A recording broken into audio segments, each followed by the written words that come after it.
Welcome to Bangladesh, one of the world's most densely populated countries. Bangladesh is also one of the countries expected to be most affected by global climate change and extreme weather events such as floods, cyclones and droughts. People move to Dhaka, the capital, at a higher pace than anywhere else in southern Asia. Most of them settle in the enormous, overcrowded slum areas where basic infrastructure like clean water, toilets, electricity, and sanitation systems are lacking. Yet every day, new people move in, and the reason is the prospect of employment, particularly in Bangladesh's booming textile industry. Nearly 4 million people work in the textile factories. Let's meet one of them. Assalamu alaikum. Hi, my name is Ruma Akhtar and I work in a textile factory as a sewing machine operator. I'm 26 years old, I think, but I'm not entirely certain. My parents died when I was very small. I live here with my husband and 2 daughters next to the factory about an hour outside Dhaka. My husband works in the factory as a mechanic. I grew up in an orphanage in northern Bangladesh, but when I was a teenager, around 14, I got to move to Dhaka. I got my first job right away as an assistant in a textile factory.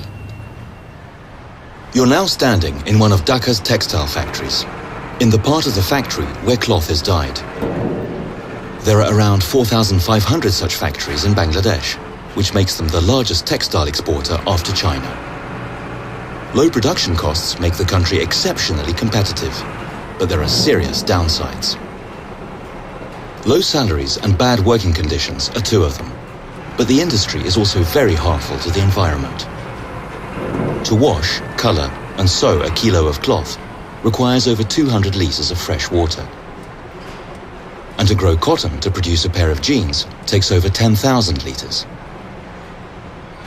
Just this factory alone dyes 4 tons of clothes per day, which takes 58 million liters of water. In low-income nations with poor infrastructure, most runoff and drainage water still goes untreated into nature. The factory's drainage mouth, that you see here, is an all too common sight in the area. The global textile industry is responsible for 20% of the world's water pollution. Dyeing is the main culprit, but there is also fireproofing and impregnating. The need and competition for water, dam building that affects the natural course of rivers, and the discharge of wastewater have led to half of the world's freshwater ecosystems disappearing. The rice paddy you're now standing in is only about 10 kilometers from the factory and the drainage you just saw. It's affected by changes in environment, just like all of us are. Environmental changes affect the prerequisites for a good life, especially in poor countries like Bangladesh. And it is the poor who are hit the hardest by climate change and natural disasters. Ruma moved to Dhaka to support herself, and she's not alone. It's become more difficult to live according to tradition, grow rice, and live off the land. Without clean, fresh water, neither people nor animals can survive. And of course, without clean water, people can't grow safe crops either. That's why it's so important to economize with what water there is and make sure it's treated and purified. This is where we sew the clothes. I work here. Our working week is 6 days long and we work 8 hours a day. Bangladesh is a Muslim country, so we're free on Fridays. But the factory can't afford to be idle and is open day and night. In the evenings and at night, we weave and dye cloth, so many of us work in shifts. I'm very proud of my job here. This is one of the best factories in the country and I have real opportunities for advancement. Having a regular job and earning money gives me the means to help support my family and give my children the childhood I never had. But I've been lucky.